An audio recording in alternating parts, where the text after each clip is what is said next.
औज़ुबिल्लाहिमिनश्शैतानिर्रजीम बिस्मिल्लाहिर्रहमानिर्रहीम। मेरा नाम है मोहम्मद वैस। मेरे चैनल का नाम है स्काई इमिग्रेशन कंसल्टेंट्स। एक और वीडियो लेकर आए हैं आपके सामने। हम तो वीडियो लाते रहते हैं मुख्तलिफ टॉपिक से रिलेटेड, लेकिन जो आज टॉपिक में लेकर आए हैं वो शेंजन वीज़ा रिफ्यूज़ के रिलेटेड। यानी काफ़ी लोग इस वक्त जो वीज़ा अप्लाई कर रहे हैं शेंजन का, उनके वीज़े लग भी रहे हैं, वीज़े रिफ्यूज़ भी हो रहे हैं। हमारे पास केसेस आते रहते हैं मुख्तलिफ किस्म के, लेकिन हमारी जो एक्सपर्टीज़ है वो देखा जाए तो टूरिस्ट वीज़ा, वर्क वीज़ा और अपील से रिलेटेड है। अपील से हमारी अलहमदिल्ला है, क्योंकि आपको पता होगा इस वक्त अगर आप यूट्यूब पे जाके प्री एक्शन प्रोटोकॉल लिखेंगे, PAP लिखेंगे, तो आपको सबसे ज़्यादा वीडियोस हमारी मिलेंगी pre action protocol related. Pre action protocol होता है UK वीज़ा रिफ्यूज़ल से रिलेटेड, लेकिन जो आज मैं वीडियो लेकर आया हूँ वो मैं लेकर आया हूँ शेंजन वीज़ा रिफ्यूज़ल से related. Shenzhen visa refuse 26 states होती हैं। काफ़ी लोगों को नहीं पता कि इसके बारे में अपील कैसे की जाती है। ये सारा कुछ मेरे पास कुछ कागजात हैं जो मैं लेकर आया हूँ प्रूफ के तहत क्या आपको पता है कि हम लोग वैसे अपनी जो मार्केटिंग है, हम लोग इस तरह की अपनी चीज़ें प्रमोट नहीं करते। किसी का वीज़ा लग जाए तो हम लोग उसके वीज़ा की कॉपीज लगा दें, या फिर किसी का अपील वीज़ा हो जाए तो हम उसकी अपील वीज़ा लगा दें। बहुत चीज़ें होती हैं, हम लोग चीज़ों को प्रमोट नहीं करते। ना ही तो आपको हमारे फेसबुक पेज पे या ना ही तो हमारे यूट्यूब चैनल पे आपको कोई इस तरह के वीज़े मिलेंगे, ना ही तो हम लोग कोई चीज़ें इस तरह की गूगल से डाउनलोड करके अपने फेसबुक पेज पे लगाते हैं, ना ही तो हम जिसको पसंद करते हैं। बहरहाल ये चीज़ें तो एक साइड की बात है। जो भी मैं लेकर आया हूँ शेंजन वीज़ा से रिलेटेड, अपील से रिलेटेड। काफ़ी लोग कहते हैं जी कि वीज़ा रिफ्यूज होगा, आप नेक्स्ट स्टेप क्या करें। देखें, जब आप वीज़ा अप्लाई करते हैं 26 स्टेट्स का, जब आपको जवाब आता है तो उसमें आपको एक सफ़ा मिलता है।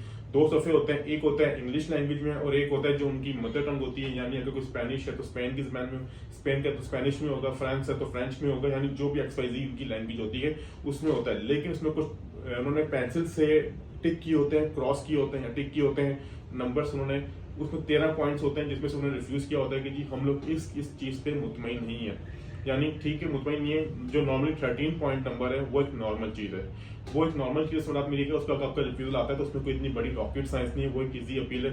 बाकी जो पॉइंट्स 2 नंबर, 10 नंबर, 8 नंबर, उसको आपने प्रॉपर डिफाइन करना होता है कि जी हमारा वीज़ा किस बेस पे रिफ्यूज़ हुआ है, आपने हमारा वीज़ा रिफ्यूज़ किया है, इसकी ये वजह थी, हम लोग ऐसे नहीं वैसे हैं। यानी आपने उनको अपनी पूरी एज बतानी पड़ती है, आपने उनको टाइज बतानी होती है, आपको गारंटी देनी होती है। यानी आपने उनकी जो गलत फहमी है वो दूर करनी पड़ती है, उसको शेंजन वीज़ा अपील कहते हैं। काफ़ी लोग कहते हैं जी इसका जवाब नहीं आता, ऐसा नहीं होता, वैसा नहीं होता। उसका जवाब बिल्कुल आता है, डिपेंड करता है एम्बेसी पे कितना टाइम ले रही है। मेरे पास एक कागज साथ में, ये माल्टा वर्क पेमेंट का लेटर है। मैं अगर आप कहेंगे तो मैं आपको स्क्रीन में भी अगर जो मतलब रब्ता करना चाहे ऑफिस विजिट करके देख ले। अगर ये आपको जूम करके देख सकते हैं तो आप उसको देख लें। ये 23 फरवरी को आया है। ये हमारे बंगाली भाई थे बांग्लादेश के, लेकिन रहते इंडिया में थे। इनका नाम थोड़ा सा मालूम मुश्किल है, अगर प्रोनाउंसिएशन में थोड़ी गलती हो तो माफ़ कीजिएगा। अब्दुल सालिया मुख्तसर, इनका ऐसा कुछ नाम है इनका। ये बांग्लादेश से, लेकिन इंडिया में इनका ये हिस्ट्री, इन्होंने अपना माल्टा का वर्क परमिट अप्लाई किया था, लेकिन अनफॉर्चुनेटली इनका वीज़ा रिफ्यूज़ कर दिया गया था, कुछ डॉक्यूमेंटेशन के बिहाफ पे कुछ था। तो इनका 23 फरवरी को जवाब आया है, यानी परसों की मेल आई है, जो 23 फरवरी है, कि उनका जो दोबारा पासपोर्ट जमा करवाने के लिए कहा है कि कुछ डॉक्यूमेंट्स फ्रेश लगा के अपना दोबारा जमा करवा सकते हैं। लेकिन इसका देखा जाए तो इसका जवाब कम से कम 3 से 4 महीने बाद आया है। लेकिन जो नॉर्मली अगर आप विजिट वीज़ा अप्लाई करते हैं तो उसका आपको जवाब अपील का 28 डेज में आ जाता है। तो मैं अक्सर अपने क्लाइंट्स को कहता हूँ कि जो लोग 80 यूरो एम्बेसी की फीस दे रहे हैं, अपनी कंसल्टेंसी फीस दे रहे हैं कंसल्टेंट को, जो भी आपको खुद रेडी कर रहे हैं, खुद भी रेडी करना, आपको travel insurance, ticket reservation, hotel reservation लगानी पड़ती है, अच्छा था visa request letter, visa covering letter लगाना पड़ता है, डॉक्यूमेंटेशन लगानी पड़ती है, आपका इतना एक्सपेंस आपका हो जाता है। तो क्यों ना आप थोड़े से पैसे देके आप इसकी अपील कर दें। अपील की ऑनलाइन कोई फीस नहीं होती, बात क्लियर कर लें। कुछ लोग समझते हैं इसकी फीस होती है, इसकी ऑनलाइन कोई फीस नहीं होती, आप इसकी अपील कर सकते हैं। अक्सर एक और बात जो मेन चीज़ है, अब अक्सर लोग कहते हैं जो वीज़ा रिफ्यूज़ल लेटर आप तो देख रहे होंगे, जिन लोगों के शेंजन वीज़ा रिफ्यूज हुए हैं, उनके लास्ट सफ़े के जो आखिरी लाइन्स होती है उस पर एक एड्रेस मेंशन होता है। अक्सर कंसल्टेंट कहते हैं जी कि आपको इस पर अपील करनी है, आपको इस पर डॉक्यूमेंटेशन फॉरवर्ड DHL करने पड़ेंगे, ऐसा करना पड़ेगा। अगर नहीं करते आप, जो आप ईमेल करते हैं तो आपको वैसे वाले कॉल करके कहते हैं जी कि ऐसा होगा, आपको डॉक्यूमेंटेशन DHL करने पड़ेंगे। तो हम लोग भी क्लाइंट को फॉलो करते हैं, क्योंकि क्लाइंट इज ऑलवेज राइट, पर ऐसा नहीं होता।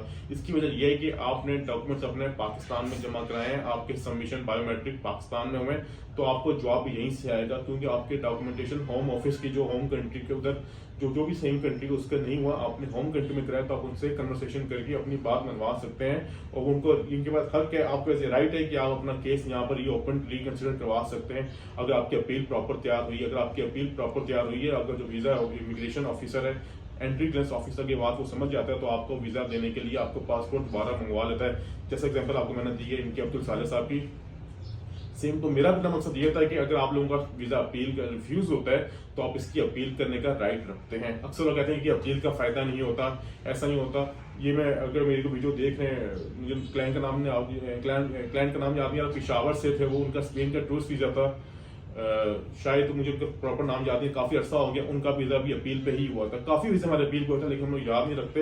लेकिन मैं आपको चीजें मेंशन कर रहा हूँ कि अगर आपका वीजा रिफ्यूज होता है तो आप इसकी अपील कर सकते हैं, इसका राइट है। इसकी ऑनलाइन कोई फीस नहीं होती। आप न्यू केस अप्लाई करेंगे, आपकी 80 करोड़ एम्बेसी की फीस जाएगी, आपकी जारी की फीस जाएगी 2-3 हज़ार रुपए, आपकी इंश्योरेंस की जाएगी, आपकी ट्रैवल क्योंकि आपकी एक्सपाइजी होती है, आप कंसल्टेंट फीस देंगे, यानी आपको बहुत एक्सपेंसिव पड़ेगा। क्यों ना आप एक दफा रिस्क लेके, एक दफा जुआ खेल के अपनी अपील कर दें, क्या पता आपका इसी पे वीजा लग जाए। तो मेरी हमेशा राय ये होती है कि अगर आपका वीजा रिफ्यूज होता है तो आप जो पेपर्स गलती में डालने से बेहतर है कि एक दफा उसकी अपील लाजमी करें। 26 स्टेट्स की अपील हो सकती है, शेंजन की, सब कुछ हो सकता है। अगर आपको इस बारे में मजीद की मालूमात चाहिए, अगर आपका वीजा रिफ्यूज हुआ है या फिर अगर आप समझते हैं कि हम इसकी अपील करना चाहते हैं तो हमसे रब्ता कर सकते हैं। टेलीफोन नंबर है 0324-0805-236, 0347-0505-236। मीरपुर ऑफिस का एड्रेस है second floor, office number 86, opposite to Azad mega mart, Mirpur, Azad Kashmir. Chakswari का ऑफिस का address second floor, Sohbat plaza, main बाजार, Chakswari, Azad Kashmir, near to government bakery. बहुत शुक्रिया, खुदा हाफिज़।